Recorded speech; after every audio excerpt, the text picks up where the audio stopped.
Kenzo sat back in his chair and watched as Amaya walked out of his office. The door closed behind her, and her footsteps slowly faded away. He touched his chin, a small smile starting to form. Who did she think she was? He kept thinking about her face, calm and hard to read. She didn't seem nervous or impressed, neither did she act like she cared at all. She just answered him, plain and simple, then left. And that bothered him. He turned slightly in his chair to watch her through the glass wall. She moved confidently down the hall with a stack of files in her arms. He had invited her to dinner. His tone had been easy, expecting a yes like always. "I have plans," she said, without hesitation. "Plans?" Kenzo scoffed quietly. What could possibly be more important than dinner with him? Women usually tried hard to catch his attention. But Amaya didn't even look twice. He clenched his jaw. No one had ever dismissed him like that before. It wasn't about attraction anymore, it was about pride. She had said no, and now it was personal. Amaya walked into the office kitchen and filled a cup with water. She had only been at the company for a month, but the office already felt tense around her. Kenzo Amadi, the next CEO, wealthy and known for playing games, had noticed her the first day. She had heard the stories. The past relationships that never lasted. She knew exactly what type of man he was, and she wasn't interested. She came here to work and build a future, not to chase a man. Raised by her grandmother in a quiet part of the country, Amaya had learned to stay grounded. She understood what Kenzo was trying to do. But she wasn't the type to be impressed by power or wealth, and she wasn't going to change who she was for anyone. After finishing her drink, she walked back to her desk. As she passed Kenzo's office, she noticed him glance up. His gaze followed her. She didn't break her stride or return the look. That evening, in the Amadi family mansion, Kenzo sat across from his mother at the dinner table. The room was quiet except for the faint sound of cutlery. His mother, Mrs. Amadi, was composed as always. Her eyes were fixed on him. "When are you going to take life seriously?" she asked. Kenzo leaned back in his seat, very amused. "What makes you think I'm not doing that?" "You're not focused, and one day you'll regret it," she said. "You think everything will always go your way, but life has a way of waking people up. Especially those who think nothing can touch them." He stared at his drink, silent. His thoughts drifted back to the office. To the girl who walked away from him without hesitation. To the way she looked at him without fear or interest. For the first time in a long while, someone hadn't tried to win his attention. And that left him thinking. The next day, Kenzo was waiting for her. As Amaya returned from her break, she saw him standing by her desk, holding a box of chocolates. He wore his usual confident smile.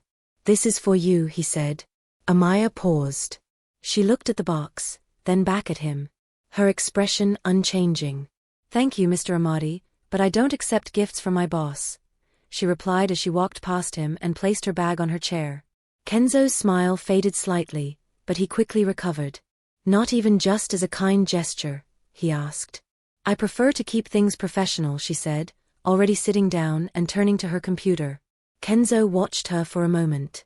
She had returned to her work without hesitation. He was used to attention and flirtation from women in the office, and Amaya not giving him any of that made him even more interested. Later that day, as Amaya typed away at her desk, Evans from the finance department stopped by. He held out a small planner book. "I found this the other day," Evans said. "It has daily motivational quotes. Thought you might find it useful." Amaya looked up, surprised. She took it with a nod. "Thanks. That's thoughtful of you," she said. As they spoke, Kenzo walked past again. He slowed down slightly when he saw them talking. He noticed Amaya smiling. She seemed relaxed around Evans, and that bothered Kenzo more than he expected. He didn't like the way Evans stood close or how comfortable Amaya looked. But he kept to himself as a new idea formed in his mind. Maybe he needed to adjust how he approached her. If being bold and direct wasn't working, then he would try another method. He would act like the kind of man she would respect.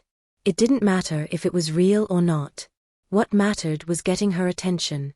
That evening, Amaya was tired. The day had dragged longer than expected because of the extra work Kenzo gave her. She walked through the streets, annoyed by the lack of taxis and the long walk ahead. A car's headlights suddenly shone in her direction, making her raise her hand to shield her eyes. She heard a familiar voice. "I'm sorry if I startled you." It was Kenzo. She didn't stop walking. "It's all good," she called back. "I didn't mean to keep you so late. Do you mind me giving you a ride home?" She kept walking but slowed down a little. Her feet were sore and the walk was long. His tone sounded more sincere than usual. She stopped and looked at the car. After a few seconds of hesitation, she opened the door and got in. The drive was quiet. Kenzo didn't say much. He didn't make jokes or try to flirt, but kept his eyes on the road. It was different from how he usually behaved. When they arrived at her apartment, Amaya got out quickly. "Thank you for the ride," she said and closed the door behind her. Kenzo drove away without another word. As she reached the entrance of her building, her flatmate Tenny opened the door. She had seen the car drive off. "Who was that?" she asked, raising her eyebrows. "Kenzo Amadi," Amaya replied. "My boss." Tenny followed her inside, curious. "He gave you a ride home?" "He offered and I accepted." Tenny looked surprised. "And he didn't try anything?" "No, he did not. It was a normal ride." Tenny looked at her for a moment, then smiled. "That's not what I expected. Billionaires don't usually do anything without a reason." Amaya gave a tired smile. "Let's not turn this into a big deal. I'm really tired and I just want to sleep." Tenny nodded. "All right. But next time he gives you a ride, I want all the details." Amaya didn't respond. She dropped her bag and headed to her room, still unsure about what Kenzo was really trying to do. Sunday was quiet. The streets were mostly empty, and Amaya had spent the afternoon visiting her aunt. When she returned home, she found a message from Kenzo waiting on her phone. "Dinner to celebrate the contract win? Just the two of us. I'll send a car." She stared at the message for a few seconds, then typed a short reply. "Okay. But I won't stay long." By the time she arrived at his penthouse, the setting was already arranged. The table was neatly set, the lights were low, and soft music played in the background. Kenzo met her at the door. He smiled as he stepped aside to let her in. Dinner was quiet, mostly centered around work and recent progress with their partnership. Kenzo kept things light, but his eyes often lingered too long, searching for a sign from her. Amaya stayed polite and focused, offering short responses that kept the conversation steady without opening any personal doors. After the meal, he moved behind her casually and placed his hands on her shoulders. "You've been working hard," he said. "You deserve to relax." His fingers pressed into her skin gently. The tension in her shoulders started to release, and for a brief moment, she allowed herself to stay still. But the longer his hands rested there, the more aware she became of the distance she needed to maintain. Slowly, she reached for her bag and stood. "I have to go, Tenny is expecting me." Kenzo raised his eyebrows, surprised by how quickly she pulled away. "You could stay a little longer." "I don't think that's a good idea," she replied, without looking at him again. She turned toward the door and left. Kenzo stood in place for a while, then walked over to the table and picked up a glass. He set it down harder than intended, and it tipped, falling to the floor and shattering. Earlier that week, Cherry had stopped by. She still had a spare key and had let herself in as always. She had worn one of the dresses he used to like, smiled the same way she always did, touched his arm as she sat beside him. But something had changed. He had barely listened to anything she said. Her presence didn't have its usual effect. When she leaned in, he had simply stood and told her he wasn't in the mood. Now, standing in his apartment again, he felt an unfamiliar sense of dissatisfaction. He didn't understand it. Amaya hadn't done anything special. She hadn't flirted, hadn't even tried to impress him. And yet, that alone made her harder to ignore than anyone else he had been with. He sat back on the couch feeling very confused, trying to understand why she was affecting him this way. That night, Amaya sat quietly on her bed, going over the evening in her mind. She had felt the tension in the room when he touched her. There was no denying that he was attractive and intelligent, but those things didn't matter if the character wasn't right. She wasn't confused about what she wanted. And even though she didn't know what Kenzo's intentions truly were, she wasn't going to lose control of her values just because someone like him was paying attention. The night before had left Amaya emotionally drained, she was so close to going against everything she stood for. She reached for her phone and called someone at work. Her voice was hoarse, carrying the heaviness of everything she was trying to hold in. "I'm not feeling well, so I won't be coming in today," she said, hanging up quickly. Across town, Kenzo headed out to meet Sam at their usual spot. He needed a break from the silence in his office. Amaya hadn't shown up, and it was obvious she was avoiding him. He had called earlier, but she didn't answer. It made him uneasy. Just as he got into the car, his phone rang. It was Laura, his mother's personal assistant. "Kenzo, there's been an accident. Your mother's in the hospital. It's serious." The words hit him hard. He gripped the wheel, staring ahead as panic set in. He had lost his father as a child. His mother was all he had, and he couldn't lose her too. For a few seconds, he sat frozen. Then he lowered his head. For the first time in years, he prayed. "If you save her, I'll change and be better. Please." Back at home, Amaya sat by the window, lost in thought, but a message from a colleague quickly pulled her back to reality. She read it, and her heart sank. Mrs. Amadi had been in an accident. Without hesitation, Amaya rushed to change and headed straight for the hospital. When she arrived, she spotted Kenzo pacing in the waiting room, his expression tight with fear. Then he saw her and stopped. "You're here?" he asked, surprised. "I heard about your mother." He looked at her for a moment. "I didn't expect you to come. But thank you." She nodded and sat beside him. Her eyes moved to the ICU doors, where doctors and nurses moved in and out. Neither of them spoke much. She reached for his hand and held it gently, trying to give him comfort. Soon, a nurse stepped out. "She's stable for now, still critical, but we'll keep monitoring her." Kenzo let out a deep breath. His shoulders loosened, but the worry didn't leave his face. He looked at Amaya again, this time with a trace of relief. "Thank you for being here." "You don't have to thank me," she said softly. As the night dragged on, they sat together and the space between them started to shift as Kenzo began to talk. He told her about his mother, about growing up without a father, about the pressure he'd always felt to be strong and in control. Amaya listened quietly. Her calm presence helped him feel less alone. By morning, Kenzo was tired. But something in him had started to change. As he sat back in the waiting room, he looked over at Amaya, now resting quietly in the chair beside him. He hadn't expected her to come. But she had. And that meant something. He began to question his intentions, not just with her, but in other parts of his life. The night hadn't only tested his strength, it had forced him to look at himself more honestly. Somehow, Kenzo found himself in Amaya's apartment. He had been tired and didn't want to be alone. She had offered to let him come over, said he didn't have to sit by himself all day. Now he sat at the edge of her couch, hands pressed between his knees. He looked nothing like the confident man she'd come to know. There was no teasing smile or charming words, just silence.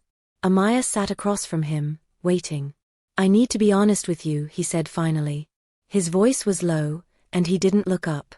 "Everything I did at the start was a game. I wanted to see if I could break through your guard. I thought I'd win and move on." Amaya remained calm. She let the words sit there. "I knew," she said quietly. "I'm not clueless." He swallowed hard. "I didn't expect anything real. But after you left my place that night, I couldn't stop thinking about you. I couldn't understand why it bothered me so much that you didn't seem to like me." He paused. "That's when I realized. I might like you more than I wanted to." He looked down at his hands. "Then, at the hospital, I broke down. I thought I might lose my mother. That moment made me question everything. I kept thinking about how empty my life actually is." He ran a hand over his face, looking tired. "I'm not here to make excuses. I'm here to tell you I want to change. I don't even know where to start, but I know the way I've been living isn't enough." Amaya leaned back slowly. Her expression was calm, but serious. "I respect your honesty. But you need to understand something. I'm not here to save you, and I'm not looking for someone to fix or guide either." She stood and walked toward the window, then turned back to him. "You want to change? Good. Then change. But don't expect me to fall into your life because you finally realized you want something serious. I'm not a reward for your breakthrough. I've always been this version of me, principled and clear on what I want. You saw that and tried to shake it. Kenzo nodded. I know. I'm just asking for a chance to earn your respect again. I want to do it right this time. Amaya held his gaze. Then do it right and I'll watch. That's all I'm offering for now. A few days later, Mrs. Amadi was discharged from the hospital. Kenzo picked Amaya up and brought her to meet his mother. He just introduced her respectfully and stayed close. Mrs. Amadi looked weak but very beautiful. She greeted Amaya with a warm smile. So you're the one he won't stop talking about. Amaya smiled politely. It's nice to meet you. I'm glad you're doing better. Kenzo remained in the background while they spoke. Amaya was respectful and calm, but she didn't stay for long. As she got into the car to leave, Kenzo stood beside the door.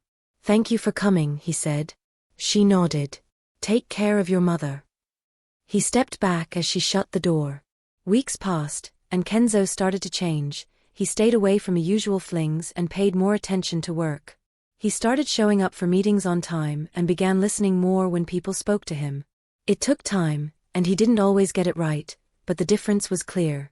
His staff noticed, even if no one said it out loud. He also stopped chasing Amaya. He didn't try to impress her or send gifts.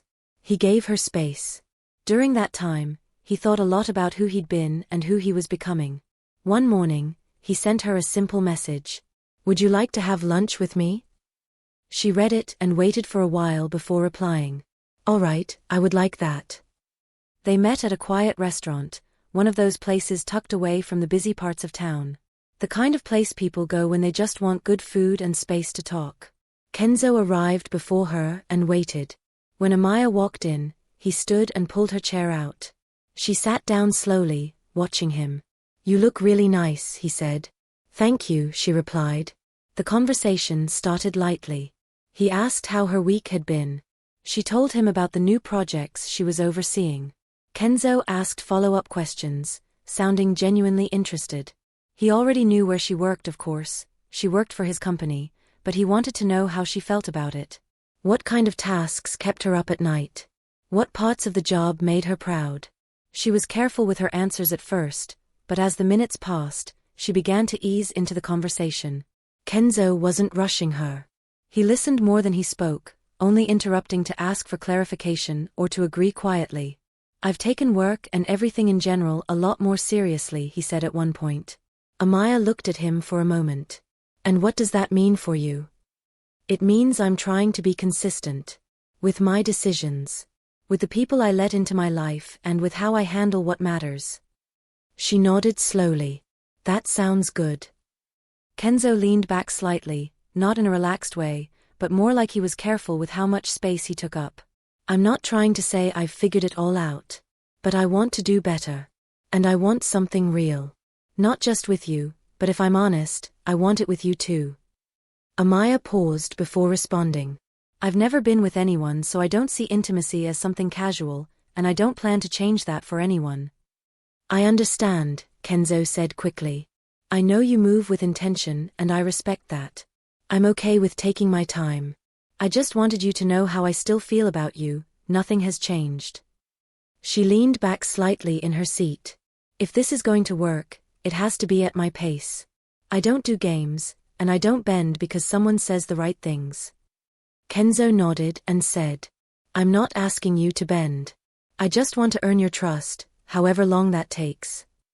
They both went quiet for a moment, but it wasn't awkward. Amaya picked up her glass and took a small sip. After lunch, they walked slowly outside, side by side, until they reached the end of the block.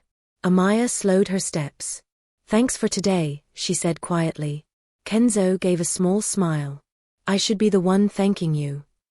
She gave him a nod. Take care of yourself. Amaya turned and crossed the street. Kenzo stood for a moment, watching her go. Then he walked the other way. He didn't know what the future held. But for once, he was willing to take things one step at a time because this was the beginning of something beautiful.